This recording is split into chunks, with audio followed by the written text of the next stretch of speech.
but not for good reason. I think there are lots of good reasons for Mark Zuckerberg to be on the hot seat. I think as a conservative, the discrimination against conservative news outlets has been egregious over the past several months, and that's why you've seen traffic decline for every conservative website, like all of them.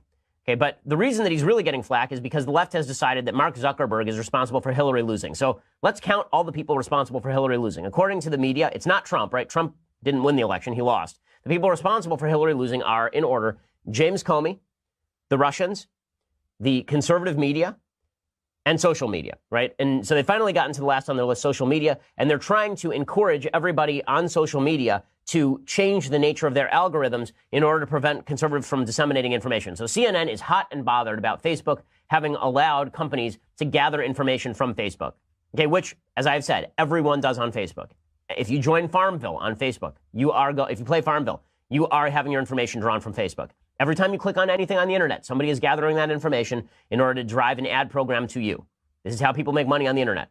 Okay, but CNN grills Zuckerberg and they ask, can people trust Facebook? The answer is, of course people can't trust Facebook. They never could trust Facebook. And if you thought that Facebook was your friend and that Facebook wasn't attempting to market to you, how do you think they made their money? It's ridiculous. Facebook has asked us to share our data, to share our lives on this platform, and has wanted us to be transparent. And people don't feel like they've received that same amount of transparency. They're wondering what's happening to their data. Can they trust Facebook?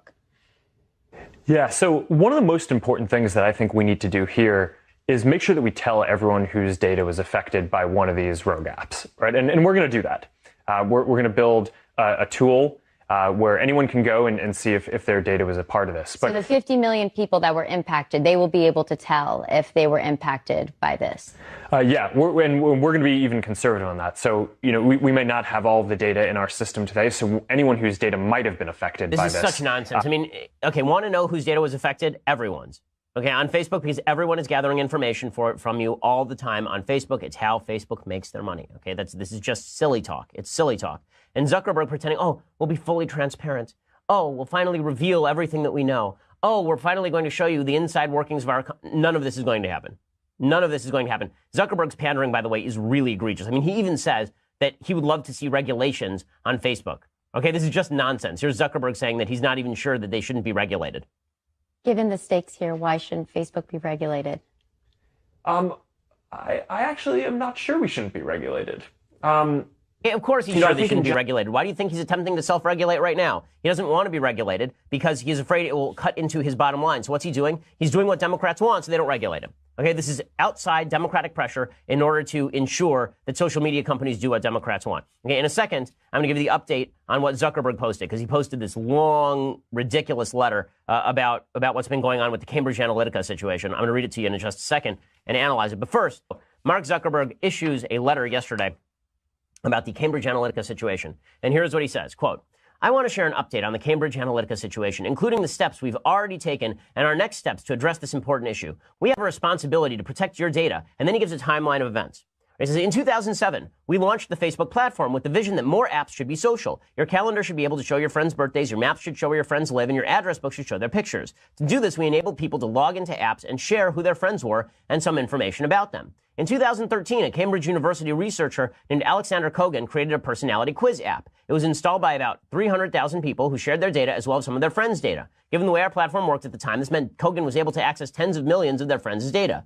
In 2014, to prevent abusive apps, we announced that we were changing the entire platform to dramatically limit the data apps could access. Most importantly, apps like Kogan's could no longer ask for data about a person's friends unless their friends had also authorized the app. Okay, so here's what I want to point out here. Okay, what happened in this timeline? He goes from 2007 to 2014. He just skips over everything else. What happened between 2008 and 2012? Or there's some things that happened. I seem to remember in 2012, for example, the Obama administration using exactly the same strategy in order to gather data on people. Okay, but he just skips right over that. It's just Cambridge Analytica that's doing terrible, terrible things. Listen, do I think Cambridge Analytica may have been a little shady? Sure. Do I think they did anything dramatically different, as far as I'm aware, than the stuff that Obama was doing? Am I supposed to be angry that people gather data on Facebook? This is all nonsense. It's all nonsense.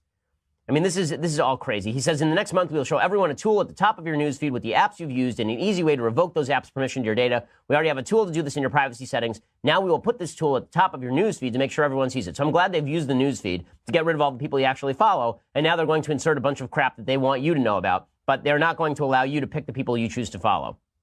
Okay, Facebook is increasingly a disastrous medium, and Zuckerberg seems to have lost control of his own pet project, which is an amazing thing. I mean, there's a reason that the stock is dropping. World travelers, crossing the country. It's also been the folks over at Facebook. So right now, the Federal Trade Commission is investigating whether the use of personal data from 50 million Facebook users by Cambridge Analytica violated a consent decree that the tech company signed with the agency in 2011, according to Bloomberg. So if you recall, all the way back to yesterday's show, there was a report in the UK Guardian suggesting that the folks at Cambridge Analytica, which was the data analysis firm, the data gathering firm for the Trump campaign, that they had illicitly gathered 50 million Facebook users. Now, there's nothing illegal about what they did, apparently. What they did is they gathered a bunch of data from Facebook users who had taken a personality quiz, and then they'd use those personality quizzes, they'd obtained that data, they'd cross-referenced that personality quiz data with supposed politics. And this was a work of heart-rending genius, right? This is what won Trump the election.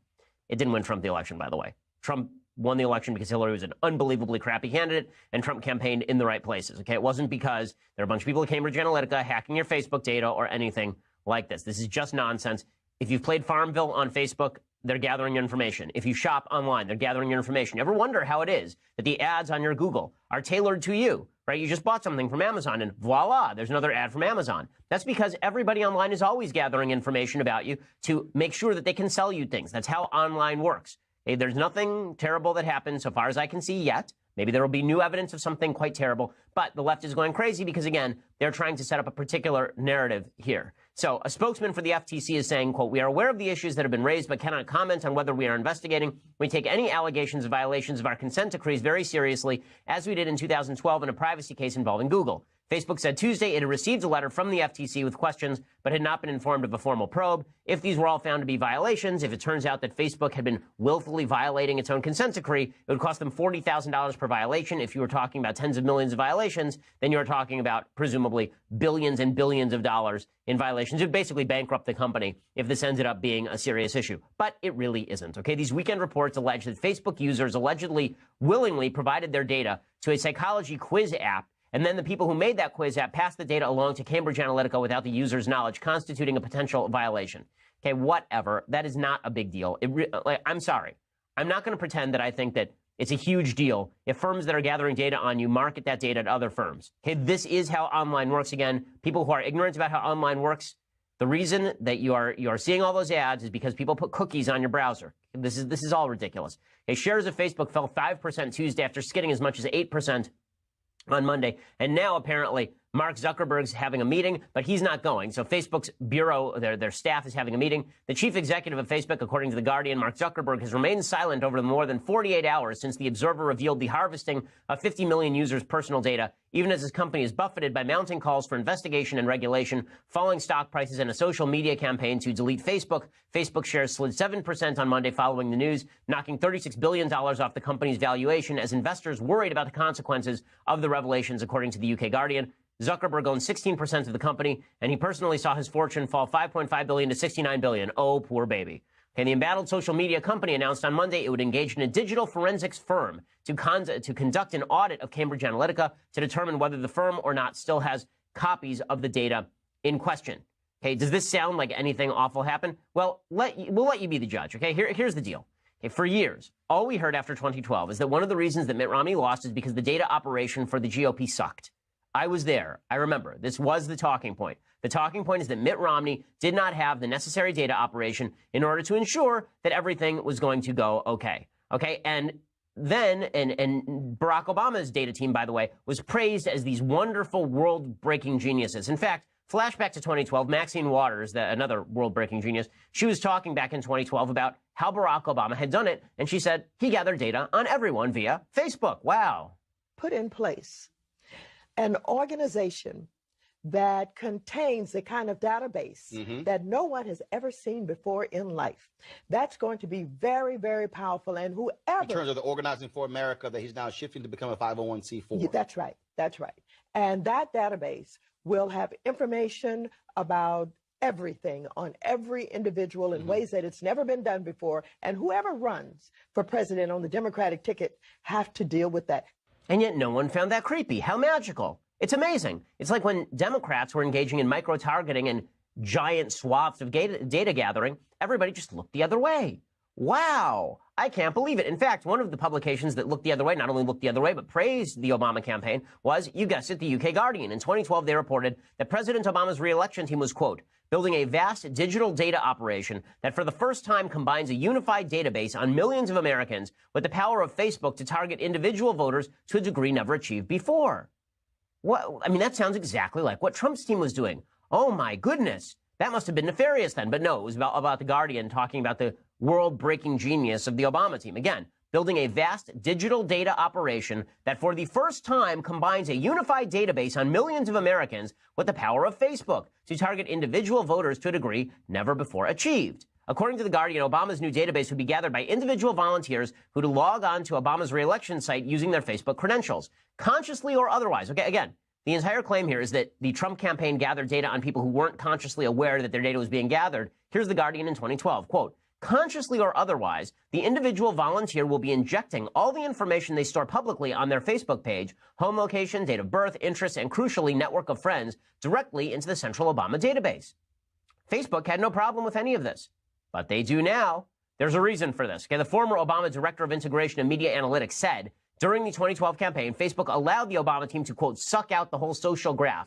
Facebook, quote, was surprised we were able to suck out the whole social graph, but they didn't stop us once they realized that that was what we were doing. And then this woman added, quote, they came to the office in the days following the election, recruiting, and were very candid. They allowed us to do things they wouldn't have allowed someone else to do because they were on our side.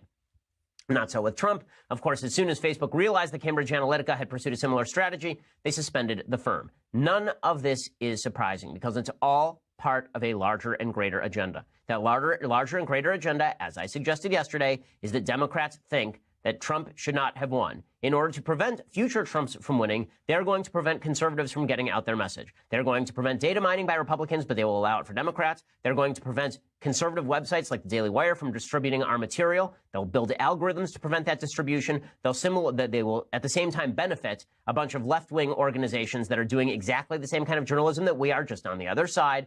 Democrats have been using the Trump election as a way to browbeat social media companies that were supposed to be open sources into censoring conservatives. That's what this is all about. That's the agenda here. The agenda here, and it's been clear for months, the agenda here is the Democrats who have been claiming with no evidence whatsoever that it was social media manipulation that won Trump the election, and therefore Facebook, YouTube, Google, Twitter, these all have to be regulated. These all have to be brought to heel. This is specifically designed to cause the heads of those firms, who, by the way, are all horrified that Trump won, right? Zuckerberg is horrified, and Jack Dorsey at Twitter is horrified. The heads of Google, Eric Schultz, who was part of the Obama team, all the people at Google were horrified, right? Nobody at any of these companies wanted Trump to win, and they don't want any part of being blamed for Trump winning. So they are using this as an impetus to basically censor conservatives. This is the next step. So a year and a half ago, there was a lot of talk about Facebook algorithms preventing conservative topics from trending. And Zuckerberg met with a bunch of conservatives, including my friend Glenn Beck, and he met with, I believe, Tucker Carlson, a bunch of people, to talk about shifting his algorithm. And according to Wired, that was all an attempt to sort of buy off the press, prevent conservatives from whining about it too much. Well, now they don't care whether conservatives whine about it. They've just decided they're going to cater to Democrats by essentially shutting down all of these mechanisms for conservatives. Senate Democrats have trotted out a bunch of pathetic Russian-created memes on Facebook viewed by a handful of human beings, right, and as an excuse for Hillary Clinton's loss. They've suggested that this is why Hillary Clinton lost. Those things, we showed them on the show. They're pathetic. They were seen by 5 people. The Russians in the entire election cycle on Facebook spent something like $100,000 on Facebook. Now, honest to goodness, small companies spend tens of thousands of dollars a month marketing on Facebook. That was a giant nothing burger. But the Democrats are claiming it's a something burger because, of course, they want to use that as an excuse to club all of these social media companies into submission. They also claimed without evidence that fake news had swamped Facebook. We've heard nothing but fake news for 2 years now. Oh, Trump only won because of fake news, because people were reading headlines that weren't real. We've had article after article about this, the problem of fake news. What the Democrats mean by fake news is news that is slanted to the right, right? Commentary that is slanted to the right, interpreted to the